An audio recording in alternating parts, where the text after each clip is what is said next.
రాజు యామిని వాళ్ళైతే కారులో బయటికి వెళ్తూ ఉంటారు. అలా కారులో బయటికి వెళ్తున్న రాజు యామినిని అయితే అటుగా వస్తున్న కావ్య కూడా కారులో నుంచి బయటికి చూసేసరికి రాజు కనిపిస్తూ ఉంటాడు. యాదగిరి కారు ఆపు అని చెప్పేసి అయితే గట్టిగా అంటూ ఉంటుంది. ఇక రాజుని చూసి షాక్ అవుతూ ఉంటుంది.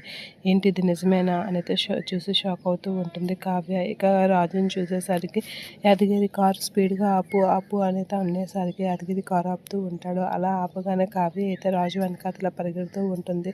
ఏమండి ఆగండి అని చెప్పేసి అయితే రాజు అయితే రాజు కారు వెనకాతల కావ్య పరిగెడుతూ ఉంటుంది. అలా పరిగెడుతూ ఉన్న పట్టించుకోకుండా రాజు అయితే యామినితో అయితే బయటకు వెళ్తూ ఉంటాడు. అలా వెళ్తూ ఒక దగ్గర కారు ఆపుతూ ఉంటాడు రాజు. అక్కడికి కావ్య వచ్చి అలా చూస్తూ ఉంటుంది. అమ్మయ్య అని చెప్పేసి అయితే అనుకుంటూ ఉంటుంది. ఇక రాజు కారులో నుంచి దిగగానే కావ్య అయితే అక్కడ ఉన్న రాజు కారు దగ్గర అయితే కళ్ళు తిరిగి పడిపోతూ ఉంటుంది. నిజమే, నేను చూస్తుంది నిజమే అని చెప్పేసి అయితే చూసి షాక్ అవుతూ ఉంటుంది రాజుని చూసి. అలా షాక్ అయ్యి రాజుతో ఉన్న కారు దగ్గర అయితే కళ్ళు తిరిగి పడిపోతూ ఉంటుంది. ఇక రాజు అయితే ఏవండి ఏవండి అని చెప్పేసి అయితే కావ్యని ఎత్తుతూ ఉంటాడు. ఇక స్పృహ కోల్పోతూ ఉంటుంది కావ్య. ఇక వెంటనే రాజు తన కారులోనే ఎక్కించుకొని కావ్యని అయితే హాస్పిటల్కి తీసుకెళ్తూ ఉంటాడు.